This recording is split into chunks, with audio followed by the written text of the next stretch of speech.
All right. Hey, everybody. Welcome back to the channel. This is Robert Smirking Gun Reviews, where we do brutally honest reviews of television, movies, games, comics, whatever. So, this channel, sometimes we like a show and we have to give it a bad review. Sometimes we don't really like a show and we give it a good review. You never know what you're going to get on my channel. It all depends on how good the episode is, or the movie, or the comic.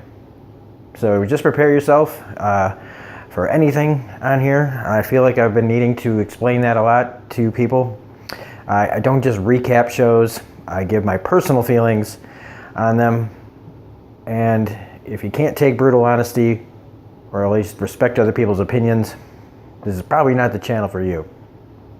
And we're finally here to do Daredevil Season 3.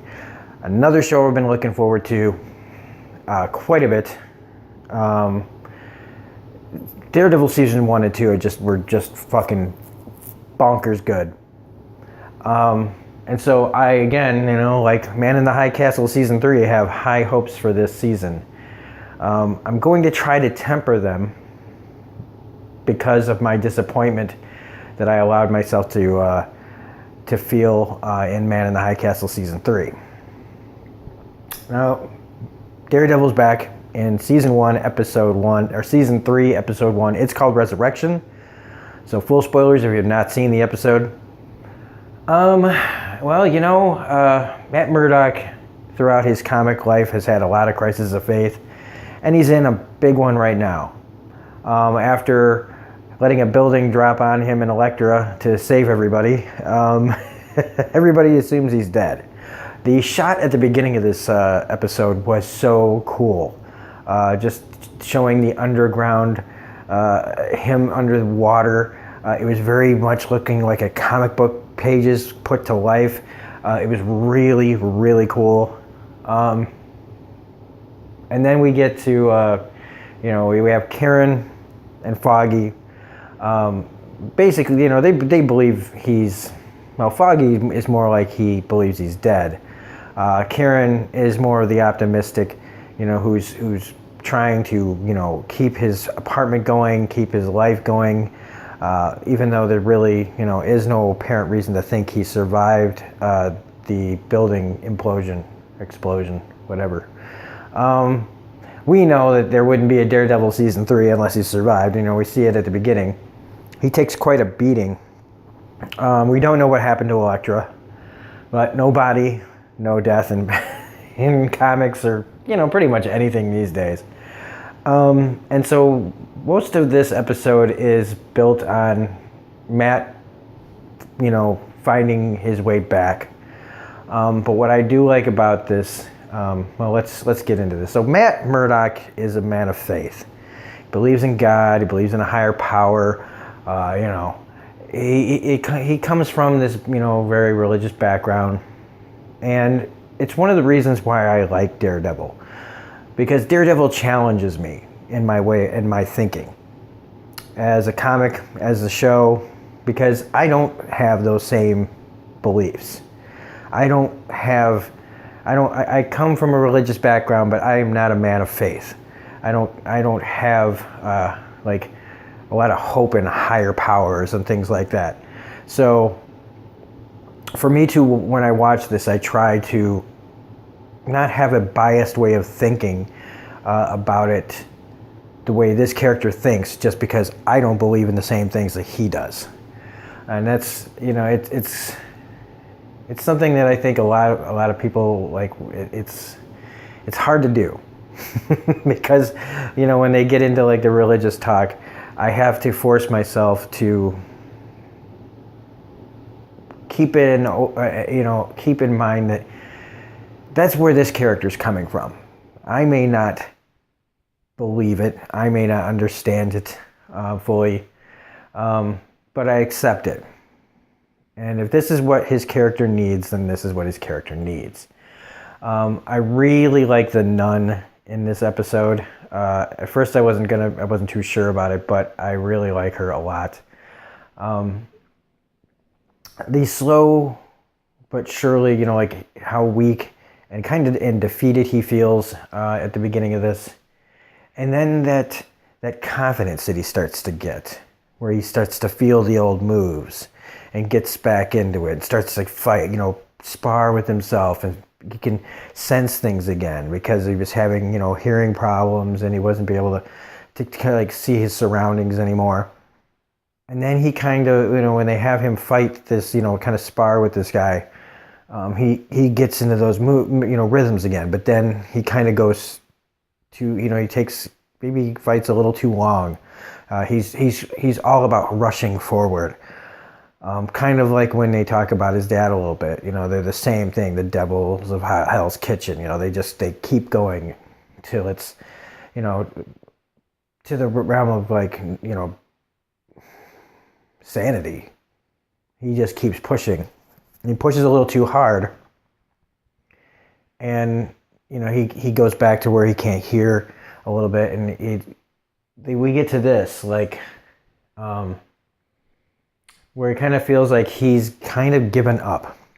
Like when you first see this, you think, oh, he's back. He's ready to kick ass. He goes to fight some people. But really what was happening here is he was giving up.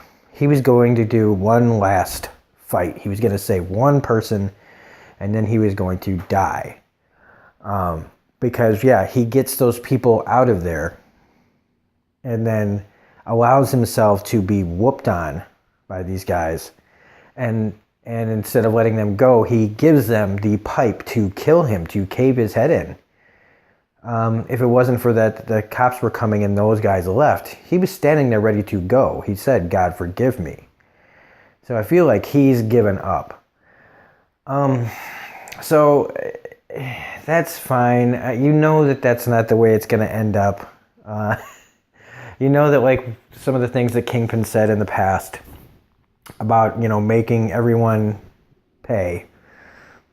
That he's going to end up putting the squeeze on Foggy and Karen and stuff, and he's not going to be able to stay hidden for long.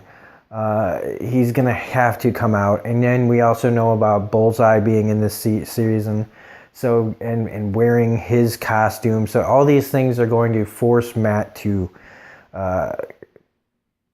kind of not reinvent himself, but just, it's been done to death in other things of the guy who, in a boxing movie, the guy gets knocked out and he has to fight his way back up. And that's what we're, I think, looking at here, is him rising above his crisis of faith and his confidence. His powers are failing him right now. As far as episode 1s go, it is a little anticlimactic, but it doesn't mean it's bad. Not every episode of a show, especially at the beginning, has to just come out swinging. I think it's important to see him at his worst. We also get some just a couple of scenes with Wilson Fisk. All we really get, just Vincent D'Onofrio is such a gosh darn perfect Kingpin. He may not be the cartoony version that has been drawn and where he's just so massive. But D'Onofrio does carry it with such weight that it doesn't matter. He is a realistic looking Kingpin. The voice, the presence. And we know that, he's going to be making a deal with the FBI. The whole thing with the FBI agent, I don't know how I feel about that whole thing, because it sounds like a subplot that I really don't think I'm going to give a shit about. It's easy to feel sorry for people. It's sympathetic, I should say, that he's in financial trouble because he's helped out his sister who had cancer, and he wants a better life for his family, and he wants to rise up in the ranks and make more money and all this stuff. But the policy is that people that are in financial trouble, they don't like to move them up because of, people are in his kind of situation are, as they put it, in danger of recruitment. And what I think that means is by other people that would see their weaknesses, their financial weakness, they would exploit that.